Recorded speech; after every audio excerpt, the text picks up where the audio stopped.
Hey, how y'all doing? Um, man, uh, I am not one to piggyback on like trends and stuff like that. So this message is kind of, it needs to be shared. It needs to be said as a source of encouragement and all that good stuff. And so earlier this week on my Facebook page, I put, post on Monday just about, like this one's gonna hurt about Kobe Bryant's passing, and just my condolences to his family, and put so many more posts in there. So I just think it's right in order to do this, video in order to close out the week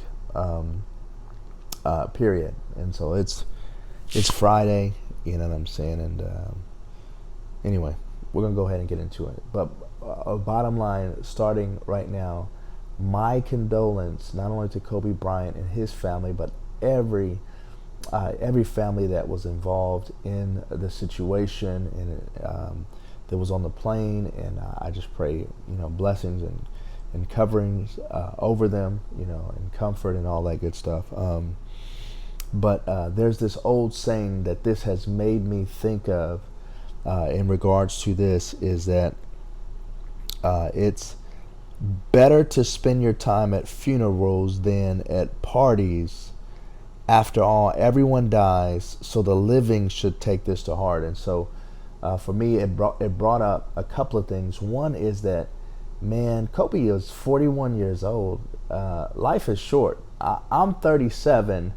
To be honest with you guys, I'm 37. So to me, this brought about a sense of urgency about what legacy do I want to be known for? What legacy do I want to leave behind? And of course, Kobe left, Mamba mentality and all these different things. And this kind of brings it home for me, and it kind of shares with me, like, I want to be known for, my crusade and what I'm on. But before I share my crusade with you guys, I want to share that I left my corporate job, about a year and a half ago because of this exact same situation. I had a friend, Mr. Meehan, Robert Meehan, that I grew up with his kids, and they were like my best friends. And so Mr. Meehan, I don't know if he got a chance to live his purpose, but I know he was a hard worker and all that stuff. But he passed away from cancer. You know what I'm saying? I think he'd spent some time in the Army and stuff like that, but I don't know if he never got a chance to live his purpose. And so when this guy passed, it just really impacted me from my childhood, And I was like, man, I've been at my job for 11 years. I just feel like it's time to go. You know what I'm saying? It's time to move on. And so that was the last straw for me.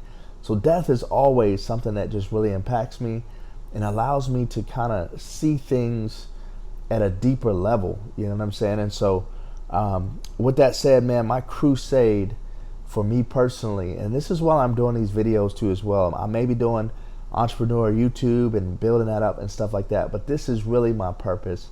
It's the 3 F's. And this is probably the only time you'll hear that it's good to have F's. It's good to have F's. But these are my 3 F's. One is fatherhood. I just have a heart for fatherhood. So I started a Facebook and also an Instagram. And I'll later on, I'll make it into something bigger than that. But it's called Shepherd Effect. Equipping fathers to reflect the Good Shepherd. You know what I'm saying? You don't have to be a believer, because all of the things that, just naturally a shepherd, we are called as fathers to be shepherds. So, we talk about the 4 P's in there: priest, protector, provider, prophet. And I'll put links to that, not only YouTube video, but YouTube channel, but also to my Instagram and my Facebook and stuff like that in the description. So the second thing that I'm about is the next F is finance. You know what I'm saying? Personal finance. I just have a heart for husbands to understand that wives are just as smart a part of their finances as they themselves, and not to exclude them from it. two of you guys need to work together, and this is so important. I got a finance background. I've been doing finance for about 20 years.